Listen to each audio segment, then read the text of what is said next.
নমস্কার। আজকে আমরা গোটা রাজ্য জুড়ে এই যে গ্রেটার ত্রিপুরাল্যান্ড বিল গত 3 দিন আগে পাস হলো এডিসিতে, সেইখানে ত্রিপুরা মতা দলের লোকেরা ছাড়াও উপস্থিত ছিল শাসক বিজেপি দলের প্রতিনিধিরা, নির্বাচিত প্রতিনিধিরা।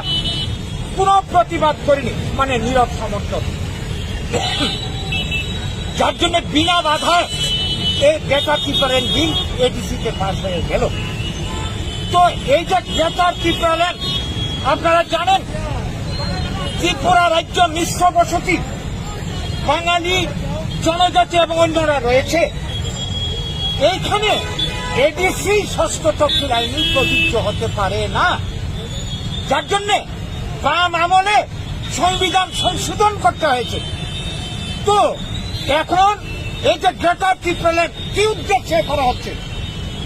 এডিসি এলাকা ত্রিপুরার 4 ভাগের 3 ভাগ জায়গা নিয়ে তৈরি, সেখানে বাঙালিদের কোনো ভূমির অধিকার নেই, ব্যবসা বাণিজ্যের অধিকার সীমিত, চাকরির অধিকার সীমিত। এখন ত্রিপুরা মতা নির্বাচিত হয়ে হুলিয়াজারি করেছে এডিসি এলাকাতে ট্রাইবেলরা বাদে অন্য আর কেউ ব্যবসা বাণিজ্য চাকরি বাকরি করতে পারবে না। এই যখন অবস্থা, তারা স্লোগান দিচ্ছে প্রতিনিয়ত গো ব্যাক বাংলাদেশি মানে বাঙালি।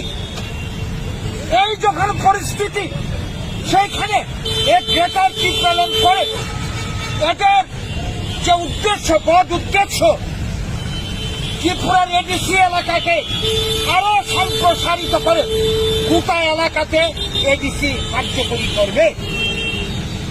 তাহলে আমরা যারা বৃহৎ অংশের জনগণ, বাঙালিরা রয়েছে, অন্যরা রয়েছে, আমাদের অবস্থাটা কি দাঁড়াবে? এডিসি এলাকাতে বাঙালির ভূমির অধিকার নেই, সমস্ত অধিকার শেষ। গোটা রাজ্যে যখন গ্রেটার ত্রিপুরাল্যান্ড হবে, আমরা বাঁচব কি করে? কাজেই এটা অন্যায়, অযৌক্তিক দাবি। আমাদের বাঙালিকে ধ্বংস করার একটা গভীর ষড়যন্ত্রের চক্রান্ত। এই চক্রান্তে মদত জুগিয়ে চলেছে বর্তমান শাসক দল। এর আগে ত্রিপুরাতে যখন বামেরা ক্ষমতায় ছিল, এরা এই জনজাতি ভোট, ট্রাইবেল ভোট করাবার জন্য ক্ষমতার রাজনীতি করতে গিয়ে এডিসি তৈরি করেছিল, উগ্রপন্থী আমদানি করেছিল। আজকে এইটাই লাস্ট পরিণাম হচ্ছে গ্রেটার ত্রিপুরাল্যান্ড। এটা কোনো মতেই মানা যায় না। গ্রেটার ত্রিপুরাল্যান্ড হলে বাঙালি সর্বনাশ হবে, ত্রিপুরার উন্নয়ন ব্যাহত হবে, জাতি জনজাতির মধ্যে বিদ্বেষ বাড়বে, সামগ্রিকভাবে ত্রিপুরা পিছিয়ে যাবে।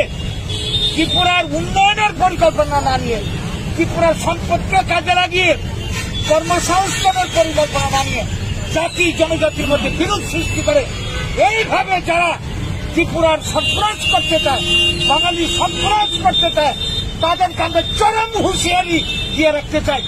যেই বাঙালি স্বাধীনতার জন্য লড়াই করে প্রাণ দিয়েছিল, প্রয়োজনে জাতির অস্তিত্ব রক্ষার জন্য আবারও রক্ত দিতে প্রস্তুত। আমরা যা করতে হয় আমাদের অস্তিত্ব রক্ষার জন্য, আমরা শেষ পর্যন্ত তাই করতে বাধ্য হব। সেই দিকে যাতে আমাদেরকে ঠেলে দেওয়া না হয়, আমরা সবাইকে সাবধান করছি। এবং তাদেরকে যারা মদত পুজো করেছে, শাসক বিজেপি থেকে শুরু করে সিপিএম, কংগ্রেস, রাজনৈতিক স্বার্থে তাদেরকেও সাবধান করে দিতে চাই। বাঙালি যাচ্ছে, বাঙালি মার খেতে খেতে এখন বুঝতে পারছে তার পায়ের তলে মাটি নেই। কাজেই বাঙালিকে আর খেপালে ভবিষ্যৎ ভালো হবে না কারো। আমরা সবাইকে নিয়ে বাঁচতে চাই, সমান অধিকার নিয়ে জাতি জনজাতি থাকবো। এইটা না করে যারা ক্ষমতার রাজনীতি করতে গিয়ে এই ধরনের ধ্বংসাত্মক কাজে হাত দিয়েছেন, তারা সাবধান হন।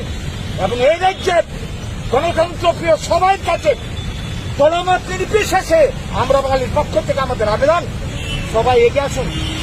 এই অশুভ প্রচেষ্টার বিরুদ্ধে আমরা সবাই রুখে দাঁড়াই। ত্রিপুরাল্যান্ড হতে আমরা দিচ্ছি না, দেব না। ত্রিপুরা ভাগ, বাংলা ভাগ আমরা হতে দিচ্ছি না, দেব না। আমরা সবাই মিলে এটাকে প্রতিহত করে সমৃদ্ধ ত্রিপুরা গড়ে তুলব। আমরা বাঙালির নেতৃত্বে এই আবেদন আহ্বান আজকে রাখছি। আপনার